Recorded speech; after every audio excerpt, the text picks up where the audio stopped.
Good morning students. आज हम start करेंगे +1 की second unit that is kinematics. तो बच्चों पहले हम थोड़ी सिलेबस की बात करते हैं। जो काइनेमेटिक्स है बच्चों, इसमें हमारे पास रहेंगे 2 चैप्टर। चैप्टर नंबर 3 जो कि होगा motion in a straight line, ठीक है, और चैप्टर नंबर 4 जो कि है मोशन इन अ प्लेन। अगर हम अदर बुक्स की बात करें हो सकता है चैप्टर ज्यादा हो, बट बच्चों ये चैप्टर आपके एनसीईआरटी बुक के अकॉर्डिंग है। तो देखिए थर्ड चैप्टर में हम पढ़ेंगे कि मोशन स्ट्रेट लाइन में कैसे होते हैं, और फोर्थ यूनिट में हम पढ़ेंगे मोशन प्लेन में कैसे होते हैं। तो फर्स्ट ऑफ ऑल हम बात करेंगे कि काइनेमेटिक्स वर्ड का मीनिंग क्या है। अगर हम इसे ध्यान से देखें तो इसमें बनता है काइन प्लस में मेटिक्स। सुना होगा ना, मेटिक्स आपका आता है मैथमेटिक्स के पीछे भी लाइक। तो काइन का मीनिंग क्या होगा, मोशन, और मेटिक्स का मीनिंग क्या होता है, मैथमेटिकल। इट मीन्स कोई भी बॉडी जो मूव करती है, मोशन करती है, उस टाइम हम जो भी मैथमेटिकल कैलकुलेशंस करेंगे उसे हम क्या बोलेंगे, काइनेमेटिक्स। अब मैथमेटिकल कैलकुलेशंस क्या, जैसे कि डिस्टेंस, जब बॉडी मूव कर रही है तो उसने कितना डिस्टेंस ट्रेवल किया, कितना डिस्प्लेसमेंट ट्रेवल किया, क्या उसके अंदर वेलोसिटी थी, क्या स्पीड थी, क्या एक्सेलरेशन थी, लाइक दिस। तो ये सब कैलकुलेशंस जब हम करेंगे तो उसी को हम क्या बोलेंगे, काइनेमेटिक्स। यानी कि काइनेमेटिक्स फिजिक्स की वो ब्रांच है जिसमें हम मैथमेटिकल टर्म्स के साथ डील करेंगे, किसी भी बॉडी के मोशन के साथ। अब देखिए बात करें हम मोशन की, तो मोशन क्या होता है। मोशन आपको पता होगा, हमारे पास 2 स्टेट्स होती है, रेस्ट एंड मोशन। रेस्ट क्या होता है कि जब किसी बॉडी के सराउंडिंग चेंज नहीं होते टाइम के साथ। मोशन में हम कब बोलते हैं किसी भी ऑब्जेक्ट को, जब उसकी सराउंडिंग क्या होती है, चेंज होती है विद रिस्पेक्ट टू टाइम। तो बात करें मोशन की, तो मोशन हो सकता है 1D, 2D और 3D। हमारे सिलेबस में अभी मैंने ऊपर 2 चैप्टर लिखे हैं, तो मोशन इन 1D है, motion in straight line, motion in 2D है, motion in a plane, but motion in 3D नहीं हम पढ़ेंगे। क्यों? क्योंकि इसमें एग्जांपल आती है हमारी मेनली गैसेस की, कि गैसेस जो है वो कैसे मूव करती है, और ये बच्चों बन जाता है केमिस्ट्री का। तो वो केमिस्ट्री में ही हम पढ़ेंगे कि गैसेस मूव कैसे करती हैं। तो देखिए 1D, डी का मीनिंग होता है बच्चों डायमेंशनल। मोशन जो होता है वो 3 टाइप्स का होता है। बात करें 1D की, तो 1D का मीनिंग क्या होता है कि कोई भी बॉडी मूव कर रही है और उस मोशन को डिफाइन करने के लिए हमें सिर्फ एक कोऑर्डिनेट की जरूरत हो। देखिए हो सकता है कि बॉडी एक्स एक्सिस में मूव कर रही हो, तो हो सकता है हमें ओनली एक्स कोऑर्डिनेट की रिक्वायरमेंट हो सकता है कि बॉडी वाई डायरेक्शन में मूव कर रही हो, तो हमें सिर्फ वाई कोऑर्डिनेट के यूज करना हो, या हम जेड का भी यूज कर सकते हैं। लेकिन तीनों का हम एक साथ यूज नहीं करेंगे। जब भी हम 1D की बात करेंगे तो 1D में एक्स, वाई या जेड इनमें से कोई एक कोऑर्डिनेट हमें लेना होता है। ऐसे मोशन को हम क्या बोल देते हैं, 1D मोशन। बात करें 2D की, तो 2D में हमें 2 कोऑर्डिनेट्स की रिक्वायरमेंट होगी। लाइक हो सकता है कि बॉडी एक्स वाई प्लेन में मूव कर रही हो सकता है वाई जेड में मूव कर रही हो, या फिर हो सकता है जेड एक्स में मूव बॉडी कर रही हो। अब ये ध्यान रखें, एक्स वाई, वाई जेड या फिर जेड एक्स। ऑर्डर का भी ध्यान रखना है, क्योंकि ऑर्डर हमारे पास क्या होता है, x y z. X y लेंगे, वाई जेड लेंगे, और जेड के बाद फिर से क्या आएगा, एक्स आएगा। 2D वाला मोशन हम कैसे दिखाते हैं, जैसे कि हमारे पास होता है कार्टेशियन कोऑर्डिनेट सिस्टम। ये x axis, y axis, z axis.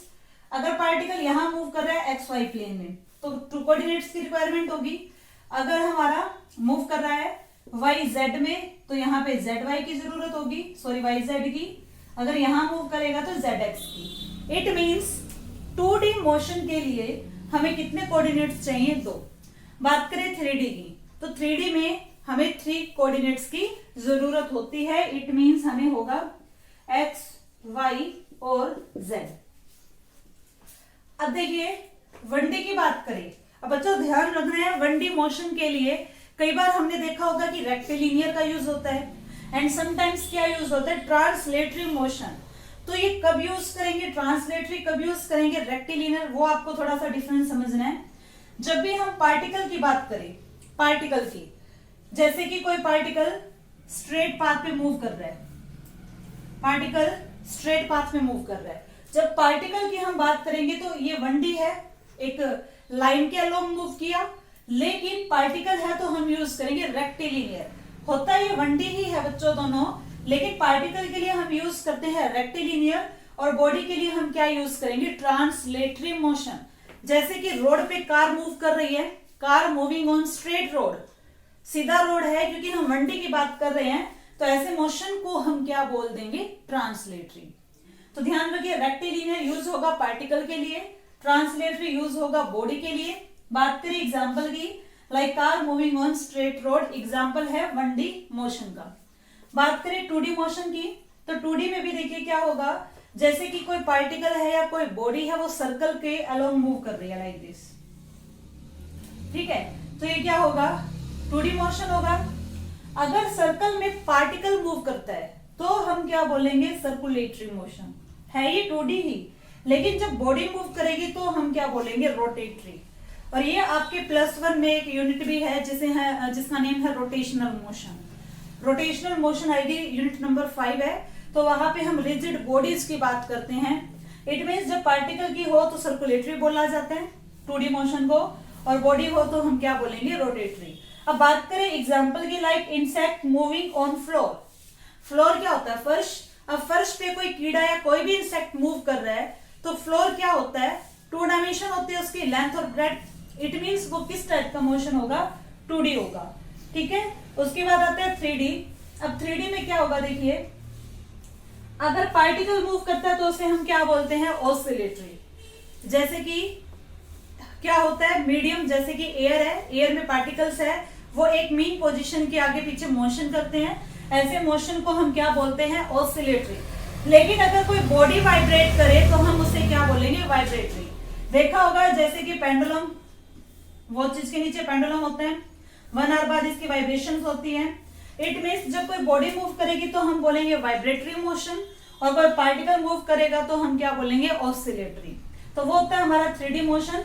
बाकी एग्जांपल हम ले सकते हैं, लाइक एरोप्लेन मूव कर रहे हैं, ठीक है, फ्लाई कर रहा है, पतंग उड़ रही है, काइट, मोशन ऑफ गैसेस, ये सब क्या होता है, 3D मोशन। तो अब हम क्या करेंगे बच्चों, 3rd चैप्टर पढ़ेंगे, जिसमें हमारे पास क्या है, motion in a straight line.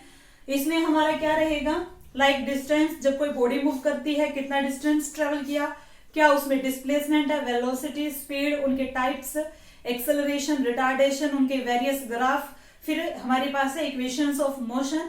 उसके बस आपका motion in a straight line में इतना ही सिलेबस है। मोशन इन अ प्लेन में हम बात करेंगे प्रोजेक्टाइल की, कि किसी बॉडी को जब कितने एंगल पे फेंका जाए, कहां तक जाएगी, क्या रेंज होती है, क्या हाइट होती है। और एक बड़ा इंपॉर्टेंट चैप्टर भी इसमें इंक्लूड होता है टॉपिक, जिसका नाम है वेक्टर्स। तो वेक्टर्स के बिना भी पूरी फिजिक्स हमारी अधूरी होती है, तो इन 2 चैप्टर्स को आप थोड़ा ध्यान से समझना। चलिए तो अब हम स्टार्ट करते हैं मोशन इन अ स्ट्रेट। अब हम पढ़ेंगे डिस्टेंस डिस्प्लेसमेंट। वैसे तो ये टॉपिक आपने 9th क्लास में अच्छे से पढ़ा है, एक बार थोड़ा सा रिवाइज करते हैं, फिर थोड़े से न्यूमेरिकल करेंगे। तो देखिए डिस्टेंस क्या था, डिस्टेंस क्या होता है, टोटल पाथ होता है। टोटल पाथ क्या, covered by a body from initial point two final point, ठीक है। बात करें डिस्प्लेसमेंट की, तो क्या होता है, ये शॉर्टेस्ट पाथ। ये क्या होगा, शॉर्टेस्ट पाथ होगा। इसी टाइप से बच्चों डिस्टेंस कैसी क्वांटिटी होती है, स्केलर, क्योंकि ये टोटल पाथ तो होता है, लेकिन ये डायरेक्शन के बारे में हमें कोई आइडिया नहीं देता। वेक्टर क्वांटिटी है डिस्प्लेसमेंट, क्योंकि इसमें हमें पर्टिकुलर डायरेक्शन का पता लगेगा कि बॉडी का डिस्प्लेसमेंट किस डायरेक्शन में हुआ। उसके बाद एसआई यूनिट की बात करें तो हम दोनों ही क्वांटिटीज को बच्चों मीटर में मेजर करते हैं। बात करें नेक्स्ट, डिस्टेंस क्या होगा, ऑलवेज पॉजिटिव। और बात करें डिस्प्लेसमेंट की, पॉजिटिव, 0 या नेगेटिव तीनों ही हो सकता है। उसके बाद देखिए दोनों में एक रिलेशन, ये बड़ा इंपॉर्टेंट क्वेश्चन है जो कि कॉम्पिटिटिव एग्जाम्स में बनेगा आपका, कि जो डिस्टेंस होता है और डिस्प्लेसमेंट दोनों में क्या रिलेशन होते हैं। तो ध्यान रखिए, डिस्टेंस हमेशा क्या होगा, डिस्प्लेसमेंट से बड़ा भी हो सकता है और इक्वल भी हो सकता है। कैसे हो सकता है ऐसा देखिए, लेकिन डिस्टेंस डिस्प्लेसमेंट से कभी छोटा नहीं होगा। आपको 4 ऑप्शन दे देंगे, किसी में दे देंगे कि डिस्टेंस जो है वो डिस्प्लेसमेंट के क्या है, इक्वल है, किसी में ग्रेटर है, किसी में लेस है। इस टाइप से 4 ऑप्शन देंगे, तो आपको टिक करना है इस वाले पे। अब बात करें एग्जांपल की, देखिए हमारे पास 2 पॉइंट्स हैं, ए और बी। ए हमारा इनिशियल है, बी हमारा फाइनल है। अब देखिए कोई जो बॉडी है ए से बी पर जा सकती है डिफरेंट पाथ से, यहाँ पे मैंने कितने पाथ ले लिए, 3 पाथ ले लिए। ये है जिगजैग टाइप फर्स्ट, एक सीधा ही है स्ट्रेट, एक थोड़ा सर्कुलर मोशन में है 3। अब ये 3 पाथ हैं, तो इनमें से तीनों पाथ में से डिस्टेंस क्या है? तीनों के तीनों ही बच्चों क्या होंगे? डिस्टेंस होंगे। अगर पूछा जाए डिस्टेंस की बात करें तो first path, second path, third path, तीनों ही क्या है? डिस्टेंस है। तीनों ही क्या है? डिस्टेंस है। अब बात ये करें कि डिस्प्लेसमेंट कौन सा है, इन तीनों में से डिस्प्लेसमेंट क्या होगा? तो डिस्प्लेसमेंट होगा शॉर्टेस्ट पाथ। देखिए ए से बी ये वाला पाथ जो है वो बिल्कुल कम है, छोटा है, तो इसीलिए हम सेकंड को क्या बोलेंगे? ये क्या है? शॉर्टेस्ट पाथ है। इट मींस क्या होता है? डिस्टेंस और डिस्प्लेसमेंट इक्वल तो होते हैं, लेकिन डिस्प्लेसमेंट क्या होता है? ऑलवेज छोटा। देखिए सेकंड एग्जांपल, सेकंड एग्जांपल में क्या है? ए से बी एक सर्कुलर पाथ है जिसमें कोई बॉडी मूव कर रही है, रेडियस इसकी कितनी है? Capital R. अब मैं आपको ये कहूं कि रेशियो निकालिए डिस्टेंस अपॉन में डिस्प्लेसमेंट का। क्या निकालना है? ध्यान से सुनिए, हमें रेशियो फाइंड आउट करना है डिस्टेंस अपॉन में डिस्प्लेसमेंट का। तो कैसे फाइंड आउट करेंगे? डिस्टेंस तो बच्चों क्या होगा? सर्कल की हम सर्कमफेरेंस देखेंगे, आधा सर्कल है तो सर्कमफेरेंस पूरे की कितनी होती है? 2 पाई आर। हाफ सर्कल की कितनी होगी? पाई आर। डिस्प्लेसमेंट देखें तो देखो बच्चों ए से बी ये ऐसे भी तो जा सकता है ना, यही बनेगा हमारा शॉर्टेस्ट पाथ। तो ये चीज क्या होगी आपकी? अगर ये रेडियस है तो ये भी तो रेडियस होगी, ये भी तो रेडियस है, तो कितना होगा? आर और आर 2r, कैपिटल 2r। ये क्या है? डिस्प्लेसमेंट है। तो रेशियो क्या होगा? डिस्टेंस अपॉन में डिस्प्लेसमेंट का, पाई आर अपॉन में 2r, आर से आर कैंसिल आउट और पाई बाय 2 क्या है? हमारा आंसर है। थर्ड एग्जाम्पल में बच्चों हमारे पास है एक क्यूब। देखिए ये क्यूब है। क्यूब क्या होती है? उसकी सारी साइड्स इक्वल होती है। ए हमने साइड ले ली क्यूब की। कोई मक्खी है या मच्छर है जो ए से यहां गया, फिर यहां गया, फिर बी पे गया। ध्यान से सुनिए, क्यूब की अलोंग बच्चा देखिए पहले इस साइड पे गया, फिर इस साइड, एंड नेक्स्ट वो फाइनल पहुंच गया बी पे। अब आपसे पूछा जाए कि डिस्प्लेसमेंट बताओ, वैसे डिस्टेंस तो आप इजिली कैलकुलेट कर सकते हो। ए कितना होगा डिस्टेंस? 3a तो क्या आ गया? डिस्टेंस आ गया। बट हमसे क्वेश्चन में क्या पूछा है कि डिस्प्लेसमेंट बताइए। तो डिस्प्लेसमेंट क्या होगा? बिल्कुल शॉर्टेस्ट पाथ होगा। देखिए ये ए और बी को हमने क्या कर दिया? ज्वाइन करवा दिया। तो ये वैसे सिंपल सा क्वेश्चन है, जैसे कि अभी कमरा है, कमरा क्या है? क्यूब है, ठीक है। तो बॉडी डायगोनल क्या होती है बच्चों? जब हम इस कॉर्नर को, एक कॉर्नर को अपोजिट कॉर्नर से मिलाएं बिल्कुल यूं, तो वो बनती है बॉडी डायगोनल। तो ये बिल्कुल बीचों बीच जाएगी, इसीलिए इसका नाम भी क्या है? Body diagonal. और बॉडी डायगोनल की वैल्यू क्या होती है? √3a। तो डिस्प्लेसमेंट हमारा सीधा सीधा आ जाएगा √3a। अगर आपको याद ना हो कि बॉडी डायगोनल की जो लेंथ होती है वो कितनी होती है, √3, आपको याद ना हो तो एक और तरीका है इसे करने का। नेक्स्ट मेथड देखिए, हमें ए से बी फाइंड आउट करना है डिस्प्लेसमेंट, ठीक है। तो सबसे पहले हम ए को क्या नाम देंगे? ए से वो चलना स्टार्ट किया था, इसीलिए ए के कोऑर्डिनेट्स क्या होंगे? ओरिजिन मानेंगे 0 0 0। बच्चों अगर आपको ये डायरेक्ट बॉडी डायगोनल का फॉर्मूला लर्न ना हो तो एक और तरीका है इसे करने का। कैसे करेंगे? देखिए हम क्या करेंगे बच्चों, ए से वो चलना स्टार्ट किया तो हम वेक्टर फॉर्म में इसे करेंगे। वेक्टर का वैसे आपने पढ़ा नहीं है, हम नेक्स्ट चैप्टर में पढ़ेंगे, तो थोड़ा सा एक बार समझ लो। अगर ये ओरिजिन है तो एक्स वाई जेड क्या लेंगे? 0 0 0। तो यहाँ पे 0 0 0 है। फिर देखिए ये गया इस डायरेक्शन में, ये एक्स है, पॉजिटिव एक्स में गया तो क्या लिखेंगे? ए और आई। आई होता है बच्चों डायरेक्शन वेक्टर, भी एक्स एक्सिस में गया। आई क्या होता है? एक्स एक्सिस का यूनिट डायरेक्शन वेक्टर। जी होता है डायरेक्शन वेक्टर वाई एक्सिस के अलोंग, और के होता है जेड एक्सिस के। तो एक्स का पॉजिटिव चले, वाई का पॉजिटिव चले, लेकिन जेड का नेगेटिव जा रहे हो, इसीलिए यहाँ पे क्या आएगा? -a। अब हमने तीनों ही ए क्यू लिए क्योंकि बच्चों यहाँ पर साइड्स क्या है? इक्वल है। तो ये हमने एक वेक्टर लिखा। अब क्या होगा? हमें मैग्नीट्यूड चाहिए किसका? ए बी का। तो ए बी की वैल्यू हम कैसे निकालेंगे? ये तो देखो 0 0 0 है। जब आप ए बी की वैल्यू लिखते हो, ए आई में से ये माइनस होगा, ए जे में से वाई कोऑर्डिनेट, जेड में से जेड कोऑर्डिनेट हम माइनस करते हैं, तो हमारे पास आ जाएगी वैल्यू ये वाली। उसके बाद देखिए अब इसका मैग्नीट्यूड निकालना है। तो वेक्टर का मैग्नीट्यूड कैसे निकाला जाता है? आई के आगे जो भी वैल्यू होती है उसका स्क्वायर करना है, ठीक है। उसके बाद जे के आगे जो है उसका भी स्क्वायर करना है, के आगे उसका भी क्या करना है? स्क्वायर। तीनों ही क्या है, ए है, तो ए स्क्वायर कितना बन जाएगा 3a²। तो ए स्क्वायर से तो रूट कटेगा, ए आ जाएगा और √3 आ गया। तो दोनों ही तरीकों से आपका आंसर आ जाएगा। ठीक है, उसके बाद देखिए नेक्स्ट एग्जांपल नंबर 4। आपको मान लो पाथ कुछ इस टाइप से दे दिया जाए कि ए से बी निकालिए डिस्प्लेसमेंट। अब ये ए से बी, ये क्या दिख रहा है कि ये सर्कल का हमें क्या दिखाई देगा, देखो अगर पूरा करें तो ये सर्कल का कौन सा हिस्सा है, कौन सा बनेगा, 4th क्वाड्रेंट बनेगा।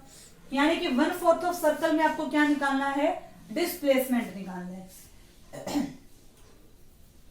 अब देखिए ये क्या होगा आर, ये भी क्या होगा आर, और हमें डिस्प्लेसमेंट निकालना है ए से बी का। तो क्या हम ये लाइन ज्वाइन नहीं करवाएंगे, यही तो बनेगी, ए से बी डिस्प्लेसमेंट यही होगा। अब देखिए ये क्या बन गई, पाइथागोरस थ्योरम लगेगी। तो ए बी की वैल्यू क्या आएगी, r² + r²। यानी कि हमारा आंसर क्या हो जाएगा, r² और r² कितना होगा, √2r²। r² से ये रूट कैंसिल आउट होके r और ये 2, ये क्या हो जाएगा हमारा आंसर। अब क्या है, कोई बॉडी मूव करेगी ए से बी और हमें निकालना है क्या, डिस्प्लेसमेंट। तो फर्स्ट ऑफ ऑल अगर डिस्टेंस पूछा जाए तो देखिए डिस्टेंस तो वो ए से बी ऐसे चलेगी। यार ये क्या है, हमारा कंप्लीट सर्कल तो है नहीं। कंप्लीट सर्कल होता है तो सरकमफेरेंस कितनी होती है, 2πr, और क्योंकि हाफ सर्कल है तो सरकमफेरेंस कितनी हो जाएगी, πr। बात करें अगर ए से बी डिस्प्लेसमेंट की तो सीधा r और r क्या कर दोगे, ये शॉर्टेस्ट पाथ है तो डिस्प्लेसमेंट क्या आ जाएगा 2r, ये बन जाएगा डिस्प्लेसमेंट और ये बन जाएगा हमारे पास डिस्टेंस। देखिए एग्जांपल नंबर 6, हमें दे रखा है कि कोई पार्टिकल है ए से बी मूव कर रहे हैं इस साइड। ठीक है, तो हमें निकालना है इस केस में डिस्प्लेसमेंट ए से बी का। तो कैसे आप फाइंड आउट करोगे, ऑप्शन दे रखे हैं। तो डिस्प्लेसमेंट के लिए बच्चों हम क्या करते हैं, शॉर्टेस्ट पाथ देखते हैं।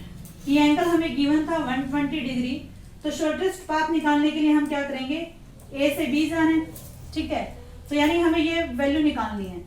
बट अब ये राइट एंगल ट्रायंगल भी नहीं है कि हम पाइथागोरस थ्योरम लगा के इस न्यूमेरिकल को सॉल्व कर सके। तो ऐसे केसेस में बच्चों आप एक फॉर्मूला लर्न रखो कि जो डिस्प्लेसमेंट होता है वो किसके इक्वल होगा, 2r sin θ/2 के। तो अब आप ये फॉर्मूला अप्लाई कीजिए और फाइंड आउट कीजिए। देखिए डिस्प्लेसमेंट हमें निकालना है, मान लेते हैं d, यहाँ पर क्या है 2 का 2, r क्या है रेडियस, साइन θ/2 है, थीटा कितना है 120, तो 120/2 करोगे तो कितना होगा 60 डिग्री, और साइन 60 कितना होता है √3/2, 2r इंटू में √3/2, 2 से 2 कैंसिल आउट, तो आंसर क्या होगा √3 इंटू में r, यानी हमारा आंसर हो जाएगा बी। देखो बच्चों इस फॉर्मूले को हम कैसे फाइंड आउट कर सकते हैं, with the help of vector analysis. तो वेक्टर अभी आपने नहीं किया, करोगे तो आपको पता लगेगा कैसे होता है ये सब। अब देखिए मान लेते हैं कि हमारे पास ए था, ये बी था, तो यहां से यहां तक रेडियस थी r, हम ले लेते हैं r1, यहां तक है r2। अब हमें ए से बी जाना था, इसलिए ये वेक्टर इधर आएगा। ध्यान रखिए वेक्टर कैसे लिए, क्योंकि ये ए की तरफ जा रहा है तो ये एरो इस साइड होगा, ये एरो यहां होगा और ये इस साइड होगा। तो ये क्या है, डिस्टेंस स्मॉल d है जो कि हमें फाइंड आउट करना है। तो वेक्टर की अगर देखें हम हेल्प से, तो ये बच्चों हमारी बनती है triangle of vector addition. It means r1 plus में d किसके इक्वल होगा, r2 के। तो d हमारा ये हो जाते हैं, अगर ये याद रहता है तो ठीक है, अदरवाइज रिजल्टेंट, ये हमारा रिजल्टेंट है। जब हमें 2 वेक्टर्स दे रखे हो और रिजल्टेंट फाइंड आउट करना हो तो फॉर्मूला होगा r1² r2²। यहाँ पर प्लस होता है बच्चों, लेकिन यहाँ पर देखिए एक वेक्टर के साथ माइनस है, तो -2r1 r2, साथ में आएगा cos थीटा। अब देखिए क्योंकि हमारी ये r1 और r2 क्या है, रेडियस है, दोनों ही क्या है r है, तो r1 की यहाँ पर हम लिखेंगे r² माइनस 2, यहाँ पर r इंटू में r क्या बन जाएगा r², तो हो जाएगा 2r² cos थीटा। अब क्या होगा देखिए, ये भी r², ये भी r², तो दोनों को हमने क्या किया, ऐड किया। ऐड करने के बाद कितना हो जाएगा 2r² माइनस दिस। अब इन दोनों में 2r² है कॉमन, तो ये हमने कॉमन लिया तो यहाँ बचा 1 माइनस एज इट इज, यहाँ पर आ जाएगा cos थीटा। और बच्चों ये फॉर्मूला होता है मैथमेटिक्स का, 1 माइनस cos थीटा होता है 2 sin स्क्वायर θ/2। तो यहाँ पर हमने फॉर्मूला पुट किया, 2 2 जा 4 होते हैं, लेकिन देखिए 4 को जब हम रूट से बाहर लाएंगे तो क्या आएगा 2, यहाँ पर r² है, रूट से बाहर आके बनेगा r, और यहाँ साइन स्क्वायर है तो रूट से बाहर आके क्या बचेगा sin θ/2। इट मीन्स कि अगर हमें एंगल्स कुछ 90 या सिंपल एंगल्स नहीं दे रखे तो हम डिस्प्लेसमेंट कैसे कैलकुलेट करेंगे, तो इस फॉर्मूले को आप लर्न कर लीजिए। अगर हमारे एंगल 120, 135 कुछ भी हो तो इस फॉर्मूले से आपके न्यूमेरिकल सॉल्व हो। एक व्हील है ऑफ रेडियस r, एक पहिया है जिसकी रेडियस कितनी है, r है, rolling on the road. Roll means like this, roll कर रहे हैं, घूम रहे हैं रोड पे। What will be the displacement of a point P in half rotation of wheel on the road. अब देखिए समझ नहीं आया होगा कि स्टेटमेंट में क्या लिखा है, पर समझिए ये हमारे पास रोड है, यहाँ एक व्हील है, व्हील की रेडियस कितनी है, r है, और कोई पॉइंट यहाँ पर हम मान लेते हैं क्या है, P है। जब ये हाफ रोटेशन करेगा तो हाफ रोटेशन के बाद देखिए इसको घुमाएंगे तो ये P पॉइंट यहाँ पर आ जाएगा और हम नेम दे देते हैं P डैश, P प्राइम का, ठीक है। हाफ रोटेशन होगी। अब क्योंकि देखिए सर्कल की अगर हाफ रोटेशन करवाएं, हाफ रोटेशन का मतलब है इस टाइप से, तो हाफ रोटेशन में ये बाउंड्री कितनी बनेगी, पाई r। इट मींस कि डिस्प्लेसमेंट कितना चला जाएगा व्हील के द्वारा हाफ रोटेशन में। व्हील जब हाफ रोटेशन करेगा, हाफ रोटेशन करके यहां पर आया तो डिस्टेंस कितना बना, पाई r बना। क्या डिस्टेंस होगा, पाई r। उसके बाद देखिए ये टोटल क्या हो जाएगा, क्योंकि रेडियस r है तो ये टोटल कितनी बन जाएगी, 2r बन जाएगा। और हमें क्या निकालना है, अकॉर्डिंग टू क्वेश्चन क्या कह रहा है स्टेटमेंट, कि जो हाफ रोटेशन के बाद डिस्प्लेसमेंट क्या होगा इस पॉइंट का, तो हाफ रोटेशन के बाद ये पॉइंट यहां आ जाएगा, तो हमें यानी कि ये फाइंड आउट करना है। तो अब ये क्या बन रही है, दिख रहा होगा आपको, राइट एंगल ट्रायंगल। तो इसमें हम इजिली लगा सकते हैं पाइथागोरस थ्योरम, ऑप्शन हमें गिवन है। तो कैसे हम पाइथागोरस थ्योरम लगाएंगे, देखिए ये बन जाएगा हाइपोटेन्यूज, परपेंडिकुलर एंड बेस। तो h का स्क्वायर, तो स्क्वायर को उधर भेजेंगे तो क्या होगा, रूट हो जाएगा। हमें क्या फाइंड आउट करना है, P से P प्राइम तक। तो क्या होगा बच्चों, देखिए बेस का स्क्वायर, बेस कितना है, पाई r है, तो क्या होगा पाई r का स्क्वायर प्लस ये क्या है हमारे पास परपेंडिकुलर, तो क्या बन जाएगा 2r का स्क्वायर। तो सॉल्व करेंगे तो पाई r स्क्वायर है तो क्या होगा, pi square r square plus as it is 2 का स्क्वायर 4, r का क्या हो जाएगा स्क्वायर, दोनों में से कॉमन क्या है r, अंडर रूट में क्या हो जाएगा पाई स्क्वायर प्लस 4। तो ये क्या होगा हमारा आंसर जो कि गिवन है ऑप्शन नंबर 3 में। तो इस टाइप से हम क्या करेंगे, डिस्टेंस और डिस्प्लेसमेंट के न्यूमेरिकल्स करेंगे। तो ये बहुत इंपॉर्टेंट टॉपिक है बच्चों, जेईई नीट वगैरह में क्वेश्चंस इस टाइप से आते हैं। अब हम देखते हैं नेक्स्ट टॉपिक जो कि है, तो ठीक है बच्चों आज हम इतना ही करेंगे और आप अपने बुक से डिस्टेंस और डिस्प्लेसमेंट के न्यूमेरिकल्स की प्रैक्टिस कीजिए। अब नेक्स्ट लेक्चर में हम पढ़ेंगे स्पीड और वेलोसिटी और उससे रिलेटेड वेरियस न्यूमेरिकल्स जो कॉम्पिटिटिव एग्जाम्स में आए हुए हैं वो सब करेंगे। थैंक यू बच्चों।